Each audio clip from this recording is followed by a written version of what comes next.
بسم الله الرحمن الرحيم الحمد لله رب العالمين الصلاة والسلام على أشرف الأنبياء وإمام المرسلين نبينا محمد وعلى آله وصحبه أجمعين أما بعد. Nous poursuivons donc notre étude des biographies des 4 imams. Et on entend par les 4 grands imams les imams fondateurs des écoles juridiques, ceux dont toute la communauté musulmane est unanime pour attester de leur légitimité et de leur grandeur. De leur légitimité, c'est-à-dire que le musulman qui adore Allah Azza wa Jal en se référant aux propos, aux avis de ces savants-là, il leur a pris des gens légitimes. Car Allah Azza wa Jal nous dit فَاسْأَلُوا أَهْلَ الذِّكْرِ إِن كُنتُمْ لَا تَعْلَمُونَ. Et donc le musulman qui accomplit une action en s'aidant de la compréhension de ces illustres savants, il est dans le vrai. Et on avait dit que pour certains savants, il était même interdit de sortir de ces 4 grandes écoles. Ce fut l'avis d'Ibn Rajab al-Hanbali, qui a même écrit un livre où il a interdit de sortir des 4 écoles juridiques. Ce fut également l'avis d'Ibn Salah, le grand savant, le grand muhaddith. Et c'est un avis qui a été défendu par Al-Qarafi, le grand savant maliki. Et pour eux, parce qu'ils disent ce sont ces écoles qui sont restées, les fondements ont été sauvegardés, et aussi ils disent, ils se réfèrent à la même méthode et à la même, on va dire, la même méthode qui a eu lieu avec le Coran, avec les qira'at, avec les ahruf. Et ça a été le raisonnement d'Ibn Rajab. Qu'Allah subhanahu wa ta'ala, comme vous le savez, il a révélé le Coran avec 7 dialectes. Unzila al-Qur'an ala 7 ahruf. Le Nabi sallallahu alayhi wa sallam avait demandé une dérogation à Allah Azza wa Jal, étant donné que les Arabes étaient un peuple qui ne savait ni lire ni écrire. Alors, Allah subhanahu wa ta'ala a donné 7 variantes de lecture. Et bien évidemment, le qira'at al-sab', ça n'a rien à voir avec les qira'at qu'on connaît. Et l'imam Ibn Abdel Barr, le grand savant maliki, a consacré plus de 40 pages dans son livre Al-Tamhid, son livre dans lequel il explique le Muwatta de l'imam Malik, pour expliquer la nature de ces ahruf-là. C'est un sujet qui a été beaucoup traité, c'est un sujet qui est très sensible. Et donc ils ont terminé par dire que Abu Bakr as-Siddiq, quand il a fait la compilation du Coran, il a retiré les 6 lettres. Il n'en a gardé qu'une seule. Ça veut dire quoi les 6 lettres? Ça veut dire en fait, au début, les musulmans avaient le droit de réciter, avaient le droit d'utiliser des mots différents pour dire la même chose. Par exemple, إِذَا جَاءَ نَصْرُ اللَّهِ وَالْفَتْحُ, ils pouvaient dire إِذَا قَدِمَ نَصْرُ اللَّهِ وَالْفَتْحُ. قَدِمَ جَاءَ, c'est la même chose. C'est ça, ça veut dire 7 variantes. Et donc, أُلْغِيَتْ هذه الست, elles ont été, on va dire, écartées par Abu Bakr as-Siddiq, et on a gardé une seule, pour pas que justement les musulmans se divisent, et parce qu'il n'y a plus le besoin. Ça a été une dérogation demandée par le Nabi sallallahu alayhi wa sallam, accordée par Allah azza wa jalla. Maintenant il n'y a plus d'intérêt. Et donc certains ont voulu suivre la même démarche pour le fiqh. Donc au début il y avait des aqwal, il y avait des avis. Donc une fois que les 4 écoles juridiques se sont établies et que les règles ont été instaurées en fonction des textes, donc pour certains il fallait rester sur ces 4 écoles-là, et c'est pourquoi d'ailleurs elles ont été officialisées dans des États. Et donc nous, on avait vu donc, dans les 2 séances précédentes quelques points communs, un préambule qui justement va maintenant nous emmener à traiter d'une manière particulière la biographie de chaque imam. On va essayer de s'arrêter pour chacun de ces imams-là et collecter les informations qu'on peut avoir. Donc, on va commencer par Abu Hanifa, donc c'est le premier qui est né en l'an 80 de l'Égypte. Et donc ce grand savant Abu Hanifa, certains le considèrent comme un tabi'i, puisque pour certains il a rencontré les Sahaba, il a vu Anas ibn Malik. Donc il y a un débat sur ce sujet. Donc, pour certains il a vu Anas, donc il devient un tabi'i. Et Abu Hanifa, contrairement aux trois autres savants, ne s'est pas lancé dans les études de la science religieuse étant jeune. Il ne s'est pas consacré totalement dans les sciences étant jeune.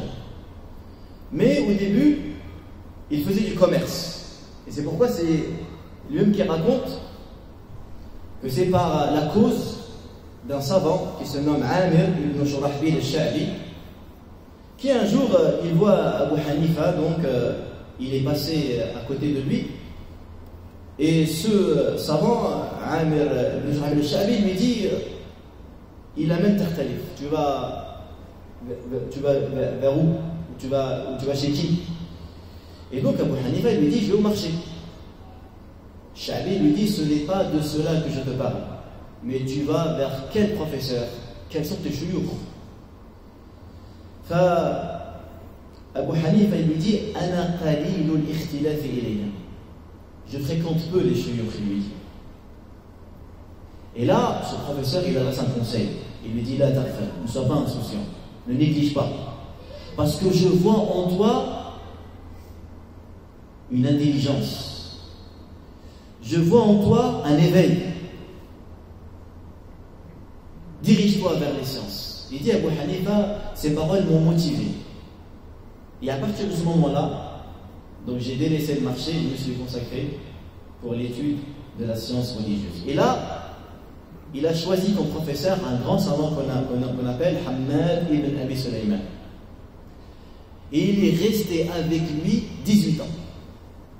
Il a passé 18 années avec ce savant-là. Donc c'est pour vous dire le souffle qu'il a, Abu Hanifa, la longévité dans la demande de science. Et deuxièmement, également, ça nous indique la grande science qu'avait son professeur. Pour rester avec une personne de 18 ans, c'est qu'Abu Hanifa a beaucoup profité de ce savant. Ce savant est un océan. Il a puisé de sa science pendant 18 ans. Et d'ailleurs, il y a même un événement qui est raconté par Abu Hanifa, où il dit, après 10 ans d'apprentissage, il a voulu quitter son shir pour ouvrir son propre cours. D'ailleurs, même Abu Hanifa, il a été honnête. Il a été honnête envers lui-même. Il a dit, ثُمَّ نَازَعَتْنِي نَفْسِي طَلَبَ الرِّئَاسَةِ. Mon nefs m'a invité à demander à chercher le pouvoir, à chercher le devant. Et normalement, c'est quelque chose qu'on ne devrait pas dire. On ne devrait pas vouloir prendre les devants. Mais Abu Hanifa a été honnête. Et telle a été l'habitude des grands pieux prédécesseurs. Ce n'étaient pas des gens qui se montaient à eux-mêmes. Ahmad ibn Hanbal disait, je ne peux pas dire que j'ai appris la science du hadith pour Allah. Mais ça a été une science que j'ai aimée. Pour lui, c'était lourd de dire j'ai appris le hadith pour Allah. La innama huwa shay hubbiba ilayya. Chose que nous, à notre époque, on a une facilité à dire. Je dis, mais tu sais, il va avoir une intention sincère. C'est logique, ça en gros, il ne faut même pas en parler, tu vois. Ça va de soi. Et bizarrement, tous, lorsqu'ils veulent étudier la science, ils se renseignent. Est-ce que l'institut fournit un diplôme? Est-ce que le diplôme il est reconnu par l'État? Est-ce qu'il y a une ijaza derrière? Si vraiment, regarde, ton intention, c'est vraiment d'acquérir la science qui va te procurer la crainte d'Allah Azza wa Jal, qu'est-ce que tu veux faire de la ijaza et du diplôme? S'il n'y a pas une volonté d'obtenir une part de ce bas monde derrière. Et donc, ces savants-là, et on va le voir à travers l'étude de leur biographie, ils étaient honnêtes envers eux-mêmes. Ils arrivaient à voir leurs failles et leurs défauts. Et peut-être même des fois, ils allaient même au-delà. Peut-être même ces défauts-là, ils n'avaient pas. Mais tellement il a une mauvaise pensée à son égard qu'il considère ça. Fait le Mohim, il dit, il voulait dire à son shir que voilà, ça y est, il allait arrêté de prendre des cours chez lui, il allait ouvrir une nouvelle halqa, un nouveau cercle d'études pour recevoir de nouveaux étudiants. Il dit le jour où je voulais l'informer, donc il a reçu une information qui lui apprenait qu'un proche à lui est mort à Bassora et qu'il devait absolument s'y rendre. Et donc, il a demandé à Abu Hanifa de le remplacer. Il lui a dit, je dois partir en urgence à Al-Basra et tu vas me remplacer pour l'assise, pour enseigner aux élèves. Et donc Abu Hanifa, rahimahullah, a pris la place et il est resté 2 mois. Après les 2 mois, Abu Hanifa, il dit, j'ai reçu 60 nouvelles questions. On lui a posé 60 questions dont il n'avait pas réponse. Des sujets qu'il n'a pas traités avec son cheikh. Donc il a répondu. Et quand son cheikh est revenu, donc il a voulu vérifier l'authenticité de ses réponses. Est-ce qu'il a été pertinent, il a été juste dans sa manière de répondre ou pas? Alors son cheikh a été d'accord avec lui sur 40 questions. 40 questions, il lui donne raison. Et pour les 20 autres réponses, n'était pas d'accord avec lui. Et là, Abu Hanifa, il a dit, je me suis promis de ne plus jamais quitter mon cheikh jusqu'à sa mort. Et effectivement, il est resté aux côtés de son professeur jusqu'à sa mort. Et Abu Hanifa, rahimahullah, a commencé à enseigner à l'âge de 30 ans. Et Abu Hanifa, dans sa description physique, on raconte qu'il était très beau. Il avait un visage rayonnant. Yahya al-Qattan, il disait, Wallahi, kuntu idha nazartu ilayhi, araftu fi wajhihi annahu yattaqillah. Il jure que, ce savant Yahya al-Qattan, que quand je regardais le visage d'Abu Hanifa, je savais, de par son visage, qu'il craignait Allah. Également, regardez comment son élève Abu Yusuf l'a décrit. Abu Yusuf qui est devenu même une référence à son tour. Il a décrit Abu Hanifa auprès du calife Harun al-Rashid, le calife abbasside célèbre et connu. Et donc, il a commencé à décrire son professeur Abu Hanifa. Et parmi les qualités, il dit comme quoi Abu Hanifa était quelqu'un qu'il détestait lorsque les limites d'Allah étaient outrepassées. C'était un homme wari', il était scrupuleux. Et il ne parlait pas de religion quand il n'avait pas de connaissances. Et c'était un homme, écoutez bien, il aimait qu'Allah soit obéi. Et il détestait que Allah soit désobéi. Regardez, ça me rappelle une parole d'Ahmad qui disait, je souhaiterais que mon corps soit découpé en morceaux et que les humains arrêtent de commettre des péchés. Tellement ils avaient l'amour du bien pour les gens. Nous, des fois, tellement nos cœurs ils sont malades, on dirait on est attristé quand on voit des frères faire du khair. On a entendu quelqu'un, il a pris le Coran, il fait l'Umrah, il fait le Hajj, Rabbi lui a facilité beaucoup de choses, ses enfants, il les a bien éduqués. Il y a la jalousie, il y a la rancœur, il y a les soupçons, on essaie de rechercher s'il a des défauts quelque part pour le discréditer. Et quand on entend que quelqu'un, un frère qu'on connaissait dans la religion avec qui on avait un malentendu, on entend qu'il s'est égaré, il a arrêté la prière, il a succombé dans la drogue, on dirait on est content. Bon débarras. Il n'était pas sincère, il était bizarre dans sa manière de voir la religion. Comme si on est content que des gens s'éloignent du chemin d'Allah. Et des fois on est triste de voir des gens exceller dans la religion. Ça indique la maladie du cœur. Et quand Abu Yusuf est décrit Abu Hanifa, il dit c'était un homme, il aimait voir les gens obéir à Allah. Il était ravi, il était content. Et c'était quelqu'un qui était très silencieux. Tawil al-samt. Il n'était pas bavard. Ba'idan anil ghiba. Il était loin de la médisance. Et moi, mais c'est plein de qualités. Quand il a terminé, Harun al-Rashid, qu'est-ce qu'il lui dit? Abu Yusuf, il dit Hadihi akhlaq as-salihin. C'est l'éthique des pieux, il lui dit. Après, il dit quoi? Il a dit au scribe qui était présent, Uktub hadihi sifa wadfa'ha ila ibni yanzuru fiha. Il dit, écris là ce que Abu Yusuf vient de dire et donne-le à mon fils pour qu'il dise tout ça. Harun Rashid était soucieux d'éduquer ses enfants, de les élever sur akhlaq. Et Harun Rashid était un homme qui respectait les savants. D'ailleurs, on le verra avec la biographie de Malik et de Shafi'i, que Harun Rashid était un homme qui aimait les savants. Et Abu Hanifa, donc, il était très célèbre pour la fine compréhension qu'il possédait. Fiqh daqiq, wa kana mashhouran bil wara. Il était connu pour être très scrupuleux. Vous savez, wara, c'est quoi le wara?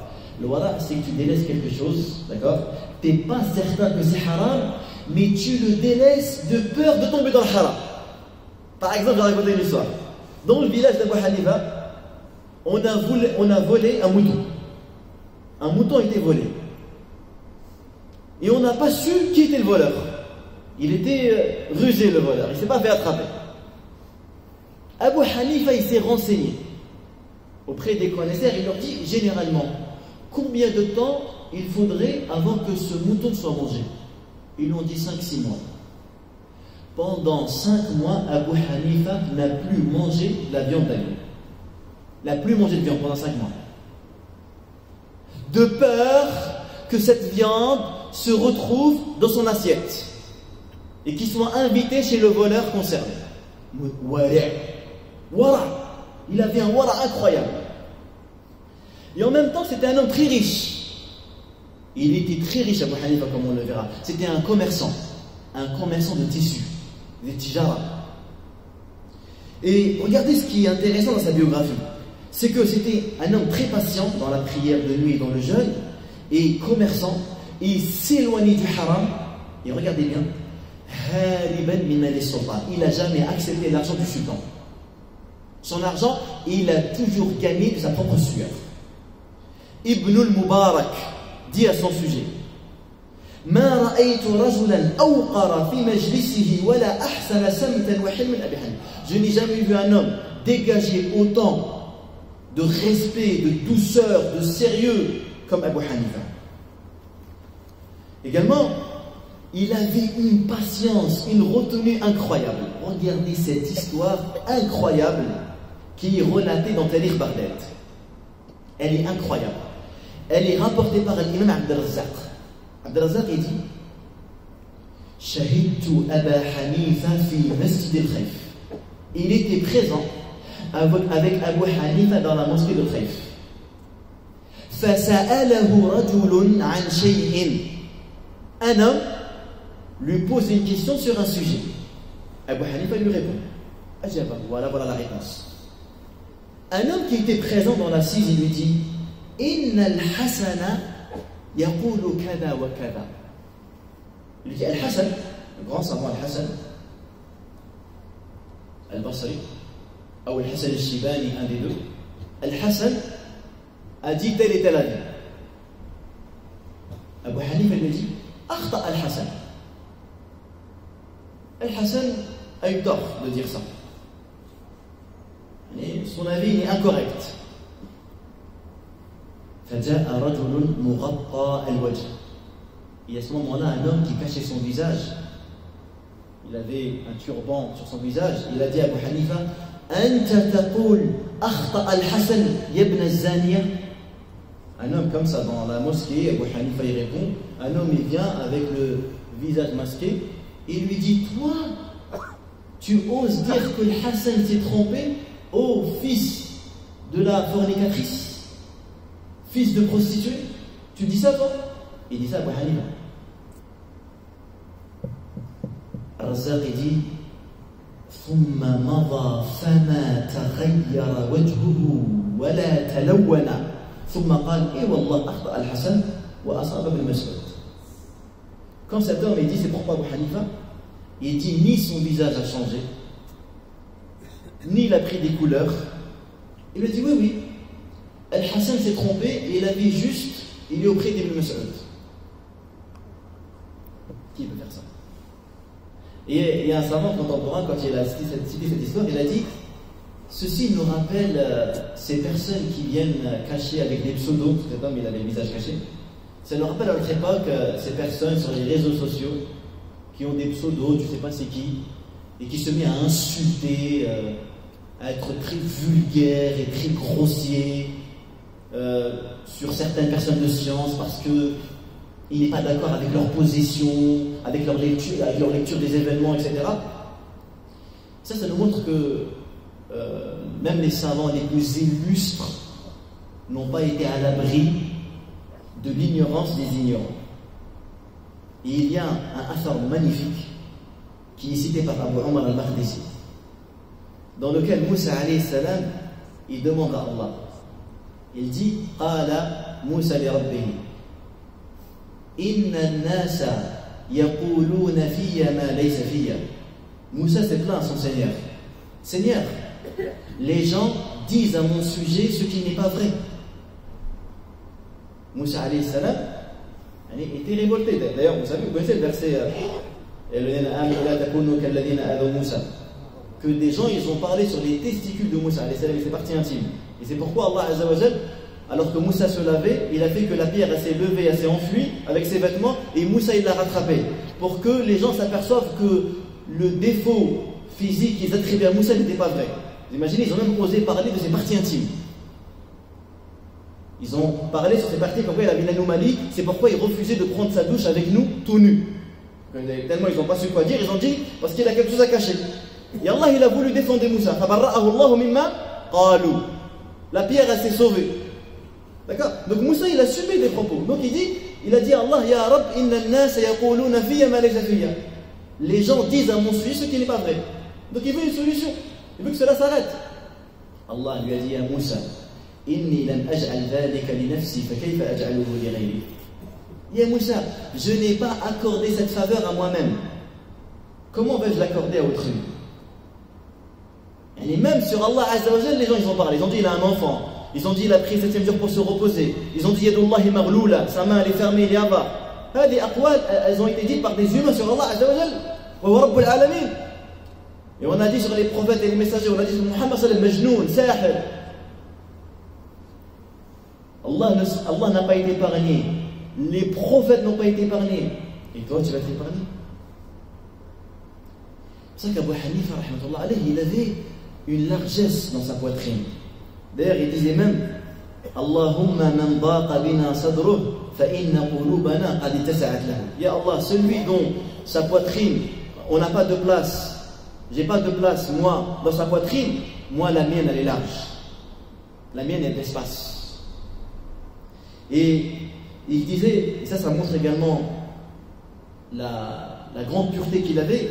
Il disait Ma sallaytu salatan mundu ma tahammad illa astaghfartu lahu ma'a walidi wa inni la astaghfiru liman ta'allamtu minhu ilman aw 'allamtuhu ilman.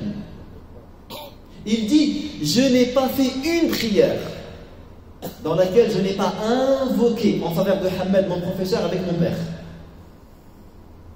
Il dit et je demande pardon constamment à toute personne qui m'a enseigné une science ou à une personne à qui j'ai enseigné un savoir.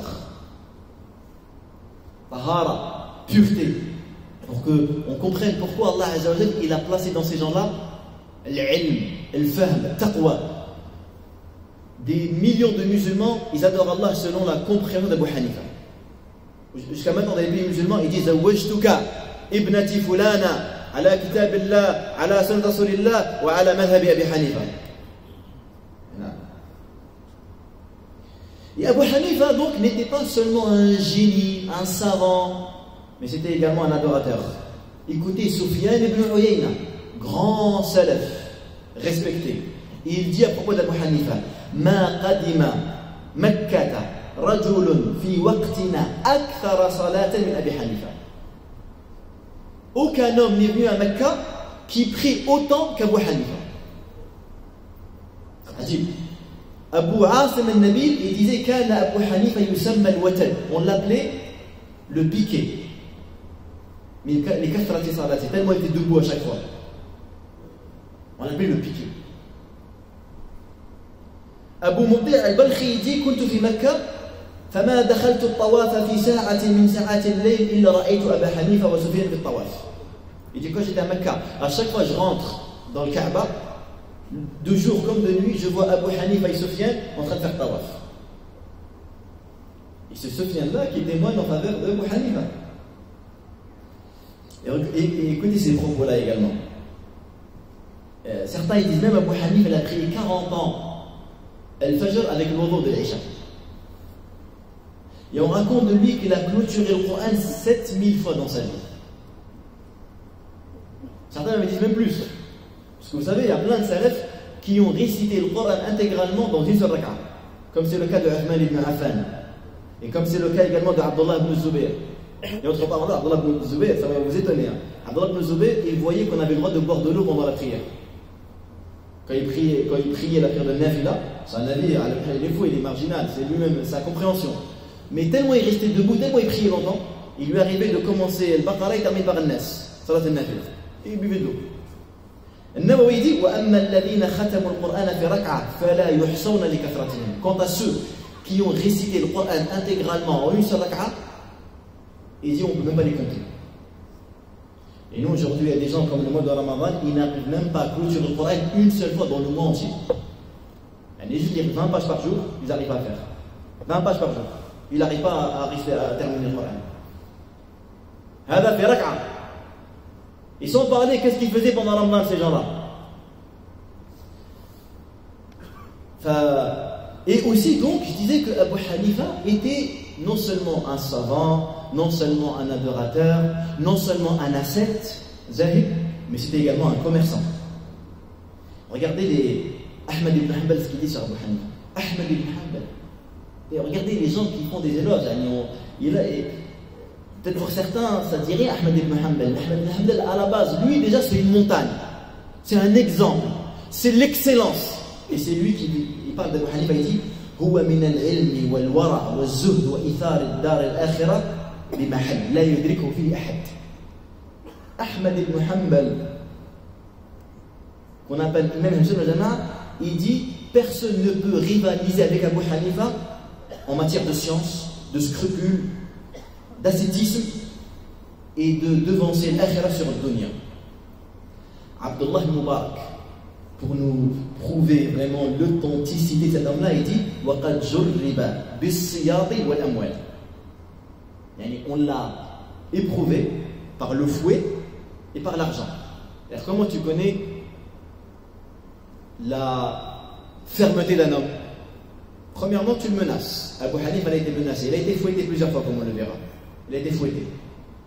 Et il n'a pas changé d'avis. Il n'a pas changé de ligne de conduite. Et deuxièmement, également, on l'avait avec l'argent, parce qu'il était très riche. Son commerce, il était fructueux. Et le fait qu'il avait de l'argent, il n'a pas changé sa manière de prier, sa manière d'apprendre les ilms, sa manière d'aller à la mosquée. Il est resté le même. Comme ils disent, Jurida bil asa wal jazara. On l'a testé avec la carotte et le bâton. Ça, c'est une métaphore. Ils disent qu'à l'époque, on prenait un âne, d'accord, et on lui mettait une carotte devant. Et donc, pour le faire marcher. Donc, lui, la carotte, il l'a jamais. D'accord. Et quand il refuse de marcher, il se prend un coup de bâton. Donc, ni il n'a pas la carotte, mais le bâton, ils disent que quand on veut tester quelqu'un, on veut savoir sa fermeté. Tantôt par les encouragements, tantôt par les avertissements, et on voit est-ce que la personne il tient la route ou pas. Et donc Zahabi également, un grand savant, polygraphe, qui était dans plusieurs domaines religieux, plusieurs disciplines de sciences, il disait sur Abu Hanifa kana imam, c'est un imam, wari'a. Voilà, scrupule. عالما عاملا qui pratique sa science, متعبدا كبير الشأن لا يقبل جوائز السلطان. Il n'accepte pas les cadeaux du sultan.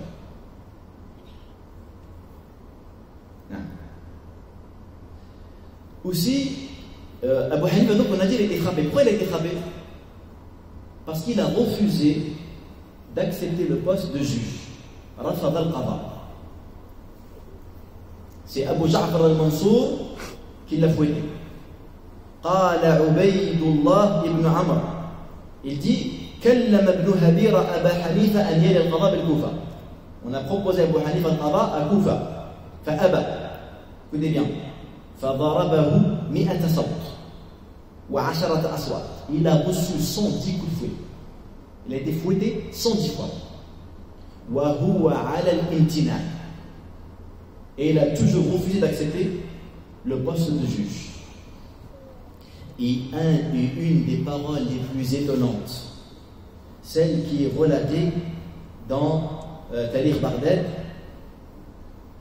on raconte que Ismaïl ibn Salim al-Baghdadi a dit Duriba Abu Hanifa ala dukhul al-qada falam yaqbal al-qada. Donc il dit Abu Hanifa, on l'a fouetté, on l'a frappé pour qu'il accepte d'être juge, il n'a pas voulu. Wa kana Ahmad ibn Hanbal idha ذكر ذلك بكى وترحم على أبي حنيفة وذلك بعد أن ضرب أحمد. Ahmad ibn Hanbal, le dernier savant, le quatrième, il a été emprisonné, il a été fouetté lui aussi.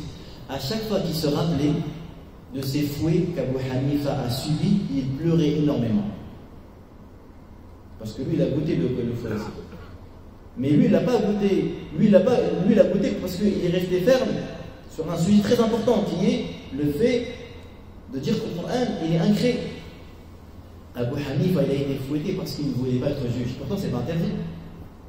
Il y a plein de savants qui ont été juges. D'ailleurs, même Waqi', il a écrit un livre qu'il a intitulé Akhbar al-Qudat, les récits des juges, dans lequel il retrace la vie des juges. Jusqu'à maintenant, dans certains pays musulmans, des savants ils occupent pas de juge depuis, c'est toujours existé. Mais ces savants-là, ils ont refusé pour plusieurs raisons. Soit parce qu'ils ne voulaient pas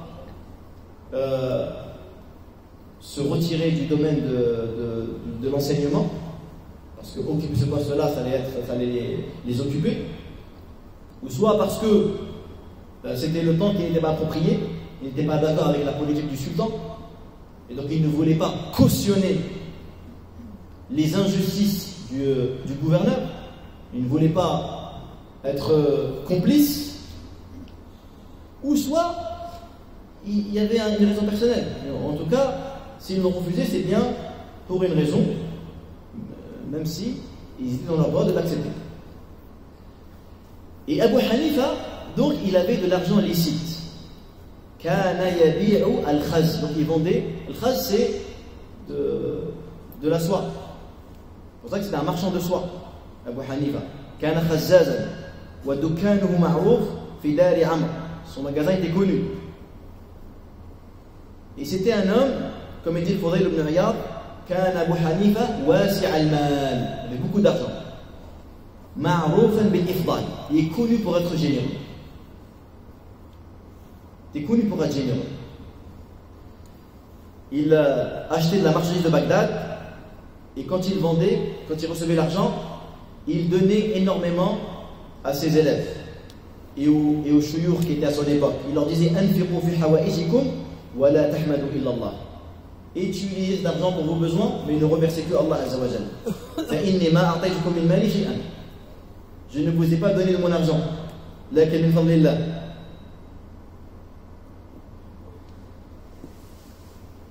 Aussi, donc, la caractéristique qui revient souvent chez Abu Hanifa, on a dit, c'est vraiment son fiqh. C'est vraiment la subtile compréhension qu'Abu Hanifa il avait. Au point où l'imam Shafi'i, il dit An-nasu iyalun ala Abi Hanifa fi fiqh. Il dit les gens, ils dépendent d'Abu Hanifa dans le fiqh.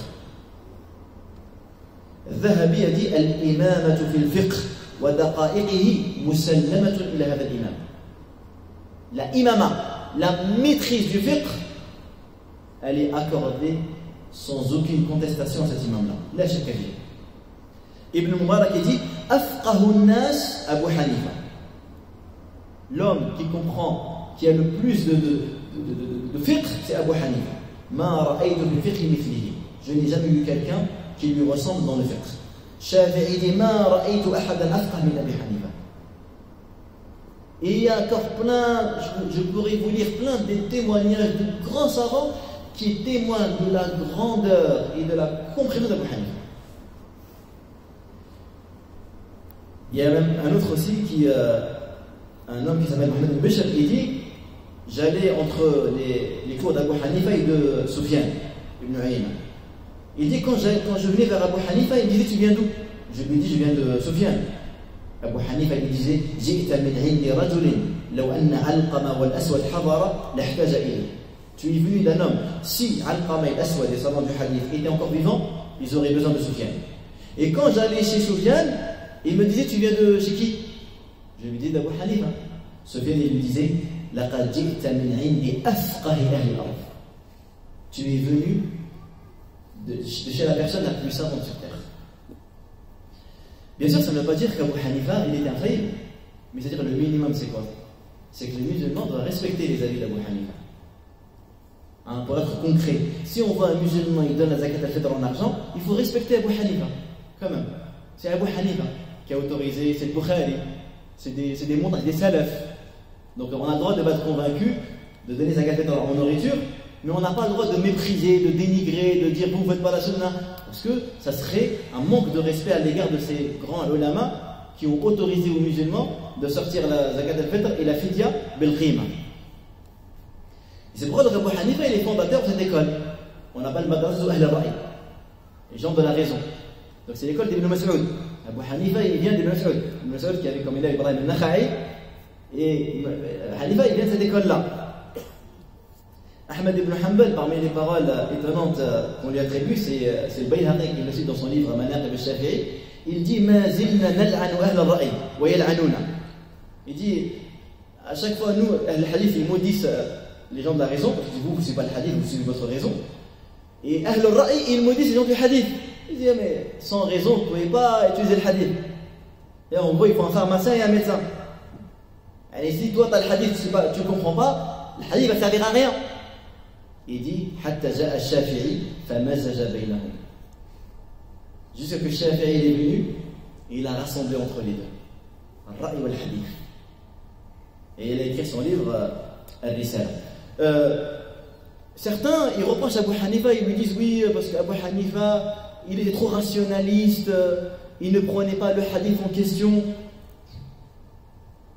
Et ça c'est faux, c'est du mensonge Abu Hanifa. Écoutez ce qu'il dit Abu Hanifa, écoutez, il explique sa méthode de travailler, comment il travaille. Il dit Ma ja'ana ar Rasulillah sallallahu alayhi wa sallam ala ra'si wal 'ayn. Ce qui nous parvient du prophète sallallahu alayhi wa sallam, on l'accepte. وما جاءنا عن أصحابه اخترنا منه. Les propos qu'on reçoit des compagnons, on choisit. Parce que les compagnons n'étaient pas tous d'accord. Dans le fiqh, il y a plein de divergences entre eux. وَلَمْ نَخْرُجْ عَنْ قَوْلِهِمْ. Il dit, mais on ne va pas inventer un autre avis que les compagnons n'ont pas tenu. Et il dit, regardez, et c'est là où وَمَا جَاءَنَا عَنِ التَّابِعِينَ.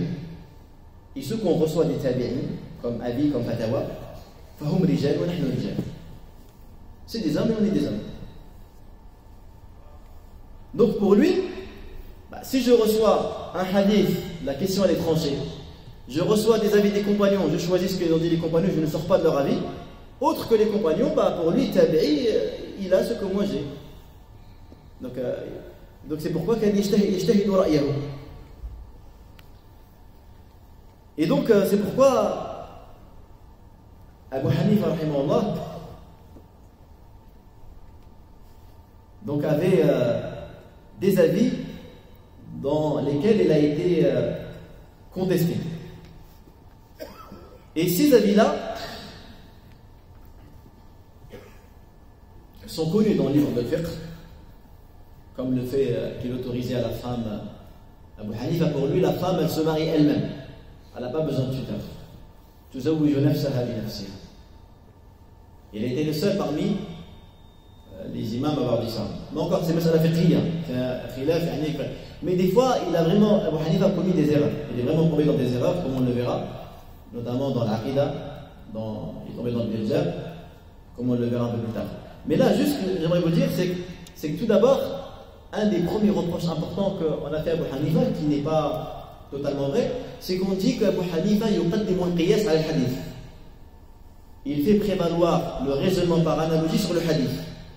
Comme par exemple sur la question du tuteur de la femme.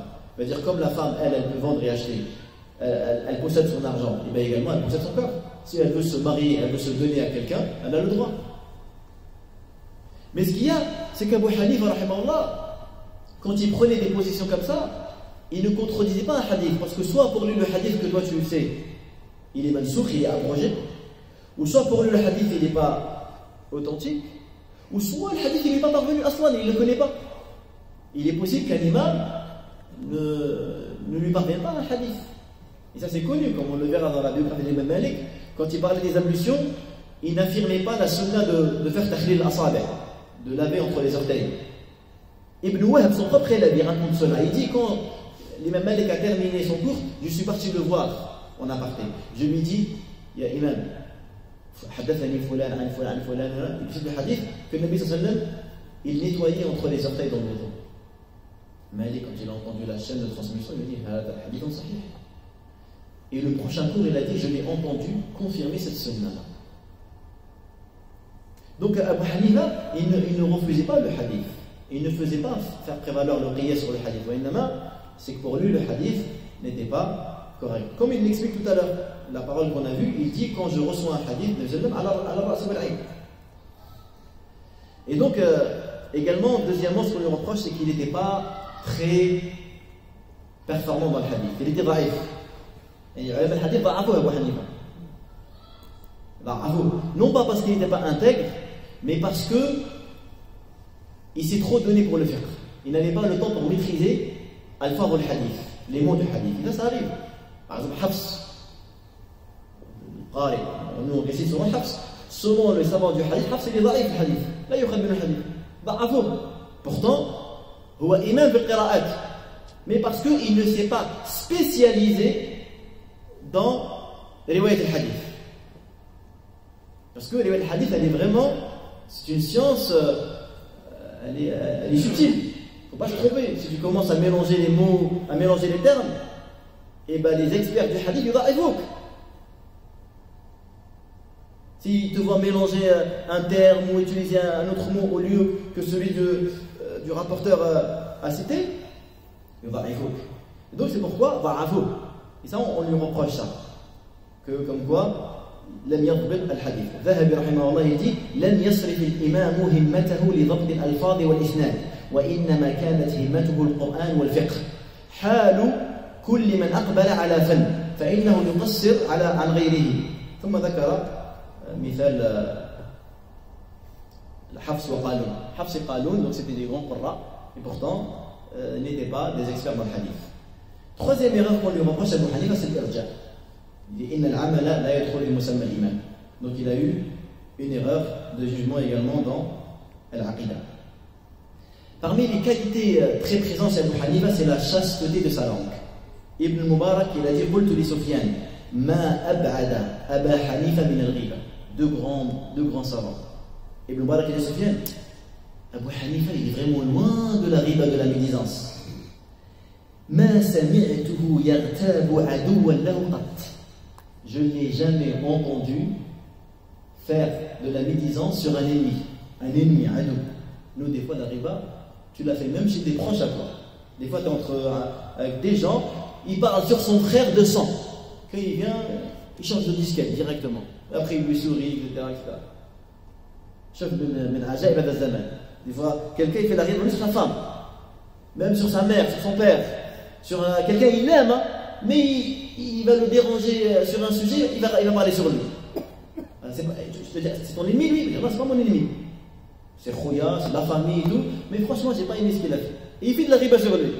Abu Hanifa ici, ce père il me dit Thawri, je n'ai jamais entendu Abu Hanifa faire de la médisance sur son ennemi. Et c'est lui qui te déteste. C'est lui qui te fait du mal. Il n'a pas fait de riba sur lui. Regardez ce qu'il dit Nouba. La riba, elle est encore magnifique. Et il lui dit فقال سفيان والله ما أعقل من أن يسلط على حسناته ما يذهب بها. Il dit, c'est un homme sensé. Il ne va pas faire perdre ses hasanats. C'est un homme sensé. Il ne va pas perdre ses hasanats parce que si tu fais de la riba sur des gens, tu leur distribues des hasanats. C'est pourquoi Ibn Mubarak il disait, si je devais faire de la riba sur quelqu'un, je la ferais sur mes parents. Parce que c'est les gens qui méritent le plus mes hasanats. Je préfère donner mes hasanats à ma mère que je la donne à un homme que j'aime pas du tout, que j'apprécie pas du tout. Donc toi, quand tu parles sur quelqu'un que tu détestes, en fait, tu es en train de lui rendre service. Parce que Hada qui te déteste, il ne va pas te lâcher. Ya Rabbi, il a parlé sur mon honneur, Ya Allah. Ya Rabbi, tu as promis que je vais faire justice. Ya Rabbi, il a entaché mon honneur. Ya Rabbi, fais-moi justice. Ya Rabbi, fais-moi justice. Alors, Abdelak Hassanat. Avec les journées que tu as passées là, de 4h du matin, hein, à 21h30 en train de jeûner, ah, il va venir, allez, atteignez, allez, fais-moi ça. Il va se servir. هذا من العلماء كانوا على دراية على فقه. Ils ne voulaient pas perdre la hasanat. Abu Hanifa, donc, quand il est mort, ils ont fait 6 prières de janaza sur lui. Tellement il y avait du monde. 6 prières de janaza. Donc il est mort en 150 de l'Hégire, et donc il a laissé un grand héritage, grande science. Jusqu'à maintenant, tout le monde parle d'Abu Hanifa. C'est un homme qui a apporté beaucoup pour la Ummah, pour la communauté musulmane, qui aimait beaucoup le bien pour les musulmans, qui a tenté de trouver des solutions pour les musulmans, et de réveiller leur motivation, et de les éclairer dans leur dîme. C'est pourquoi, et qui invoquait pour toute personne qui lui a appris quelque chose, et toute personne qui apprend de lui. C'est pourquoi, en tant que musulmans, c'est un devoir pour nous de garder la mémoire de ces hommes-là, d'avoir du respect, de faire des du'as pour ces gens-là, parce qu'ils nous ont apporté beaucoup, et de les aimer, de les respecter, et d'essayer de suivre leur chemin. Allah subhanahu wa ta'ala fasse miséricorde à la musulmans.